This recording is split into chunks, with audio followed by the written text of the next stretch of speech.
গোষ্ঠীর সবকটা মিলে চলে গেছিলাম আজকে ঠাকুরনগরে মেলা দেখার জন্য। হঠাৎ করে এর মধ্যে মারামারি লাগে গেল, আর মেলার মধ্যে গিয়ে যে আমরা কি হারে কাউতালি করা করেছি গাইস, তা তোমাদের কি বলবো। তাহলে চলো গাইস ভিডিওটা একদম প্রথম থেকে শুরু করি। ক্যাফের মধ্যে হঠাৎ করে সোনুদারে ধরে যে কি ক্যালানটা খেলালো সবকটা মিলে কি বলবো, জনমের মতন ক্যালান খেলাইছে আজকে। সোনুদার আজকে জন্মদিন, তাই সবকটা খেলাই সোনুদারে বার্থডে উইশ করতেছে। মানে এমন সাপড়ি এই করা, এইভাবে কে বার্থডে উইশ করে? কেউ নেই বলে কাউকে গিফট করতে পারলাম না। আমাদের জন্মদিন খাইতে বিয়ে বাড়ি খাইতে মুখ একদম মইরা গেছে। মানে গোষ্ঠী এত বড় যে রোজ কারো না কারো জন্মদিন বিয়ে অন্নপ্রাশন লাগাই রয়েছে। আগের ব্লগে তোমরা তো দেখেছো যে দুজনের জন্মদিন ছিল, আজকে আবার সোনুদার জন্মদিন। এত জন্মদিন খাইতে আমাদের যে হাগা ছোটে নাই, তাই আমাদের ভাগ্য ভালো। আমাকে মতন স্যাঁচরা ছাপড়ি যদি দুনিয়ার একটা আছে, দেখো মানুষ একটু ভালো করে একটু ফটো ভিডিও করে, তা না কেক খাওয়াতে গিয়ে সারা মুখে জনমের মতন কেক মাখাইছে। আর এদিকে দেখো পুরো ফেসিয়ালের মতন কেক মাখাই দিছে। দাদার যে অবস্থা কি হয়েছিল কি বল। তার মধ্যে হঠাৎ করে প্ল্যানিং হয়েছে এখন যাবো মেলাতে, যে যা পড়াইছে সেই পরে এখন সব করে মিলে বেরোয় পড়ছি মেলায় যাওয়ার জন্য।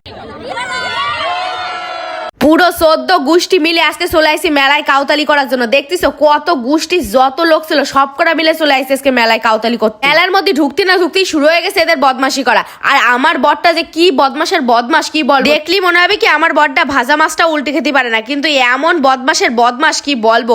জেনে যাবে সেনে শুধু বদমাশিগিরি করবে, আর এখন তো বেশি বদমাশ হয়ে গেছে। মেলার মধ্যে তো চলে আসছি, কিন্তু হাতে তো পয়সা করে কিছু নাই। ভাবলাম কি সবার কাছে কিন্তু সাদা মাদা তুলে হয়তো এটা ওটা কিনবো, কিন্তু শালা আমার বন্ধু বান্ধব গুলো এমন শয়তান যে 2 টাকা আমার হাতে দেবে তা না, দেখো এক একজন সোটি খুলে মোবাইল দিয়ে এই দিয়ে ওই দিয়ে দেওয়া শুরু করেছে। বহুদিন পর গোষ্ঠীর সব কটা মিলে আমরা কোথাও ঘুরতে আসি। আজকে তো জনমের মতন কাউতালি করা করবো। কাউতালি করা মানে কিন্তু কাউকে অপমান বা কারো ক্ষতি করা না। কাউতালি করা মানে আমরা সবাই সবার মধ্যে খুব আনন্দে থাকি, সবাই সবাইকে খুব এন্টারটেনমেন্ট করার চেষ্টা করি, আমরা নিজেরাই নিজেদের মধ্যে আনন্দ করার চেষ্টা করি, সবসময় যাতে আমরা হাসি খুশি থাকতে পারি সেটারই চেষ্টা করি। সেই জন্যই কিন্তু আমরা জনমের মতন কাউতালি করা করি। আর এইদিকে এই দাদাটাকে দেখো, এই দাদাটা যে কি দাবি ছিল কি জানি, আমাদের দিকে এমন ড্যাব করে তাকায় রয়েছে, মনে হচ্ছে কি যেন একটা বলবে, কি যেন একটা করবে। এতগুলো মাইয়া দেহে দাদা চোখ একদম কপালে উঠে গেছে, মনে হচ্ছে জীবনে কোনোদিন মাইয়া গুলো দেখে নাই। তারপর আমরা সব মাইয়া গুলো মিলে উঠছি ডিস্কেতে। আর এইদিকে ডিস্কোতে ওঠার পরে যে আমার কি অবস্থা হয়েছিল কি বলবো, এত মাথা ঘোরা ছিল, এত মাথা ঘোরা ছিল, মনে হচ্ছে ওখানেই বমি হয়ে যাবে। তার মধ্যে আবার কে যেন একটা বমি কইরাও দিছিল। ওইয়া দেখার পর আমার শরীরটা যে আরো খারাপ হয়ে গেছে। কেউ যদি সামনে বমি করে, ওই দেখলি তো নিজের শরীরেও কেমন একটা লাগে, বমি ভাব লাগে। আর সব কটার দেখো, সব কটার একদম মাথা ঘোরাচ্ছিল জনমের মতন।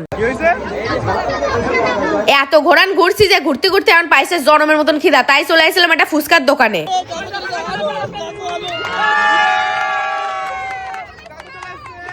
যেহেনে যাবো সেহেনে গিয়ে আমাদের ফুচকা খাইতেই হবে। ফুচকা খাইও আমার পেট ভরে নেই। তারপরে চলে গেছি আবার পাপড়ি চাট খাইতে।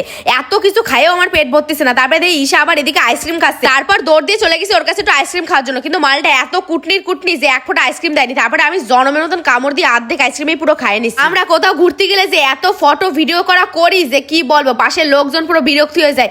এই জায়গায় প্রায় 1-1.5 ঘন্টা ধরে আমরা ঘ্যাদ হয়ে দাঁড়ায় রয়েছি। একবার ভিডিও করে, ও একবার ফটো তুলে, কি বলবো। তারপরে শুরু হয়েছে আমাদের আরো কাউতালি করার মধ্যে। এখন বায়না শুরু হয়েছে আমরা এখন এই বাচ্চাদের গাড়িগুলোই উঠবো, কিন্তু কাকুরে এমন তেলাইছি যে কাকু প্লিজ উঠতে দাও। কাকু শুধু আমাদের উঠে বসতেই দেছে, একটু যে আমাদের ঘোরাবে তাও নাই। এই বাচ্চাটার এক্সাইটমেন্ট থেকে দেখো এই বুড়ো ধাড়িটার এক্সাইটমেন্ট একটু বেশি, কেন জানি না। আগে ছোটবেলায় ভাবতাম বড়দের জিনিস মনে হয় বেশি সুন্দর, আর এখন বড় হয়ে ভাবছি এখন ছোটবেলায় সেই জিনিসগুলোই সব থেকে বেশি মিস করি। মেলার মধ্যে বসে এরা যে কি শুরু করছে কি বলবো, আমার পায়ে জুতো মুতো খুলে মুলে নিয়ে চলে গেছে। মেলার লোকজন ভাবছে এই ছাপড়ি গুলো যে কোন দিয়ে আইছে। এর মধ্যে শুভরে আজকে পাইছি, শুভর প্যান্টের পকেটে আমরা অনেকগুলো টাকা পয়সা দেখছি। ওর টাকা বের করে আজকে আমরা জনমের মতন শপিং করা করব। মালটা এত কিপটে আমরা পুরো দোকানে গেছি, গিয়ে পছন্দ করেছি। লাস্ট অব্দি কয় কি দেবো না কিনে, কিরমটা লাগে বলো। এইদিকে এদের তো শপিং করা মোটে শেষই হচ্ছে না, মানে এত শপিং করা যে কোথা দিয়ে আসে এরাই জানে। তারপর চলে আসি আবার দোলনায় ওঠার জন্য। এইদিকে দিদি আর দাদার সাথে দোলনায় উঠেছে, আমার পরানটা মনে হচ্ছে পুরো যায়, কিন্তু বেশ মজাই লেগেছে লাস্ট অব্দি। তাহলে চলো গাইস ভিডিওটা আজকে এই অব্দি থাকলো, দেখা হচ্ছে তোমাদের সাথে নেক্সট ব্লগে। টাটা।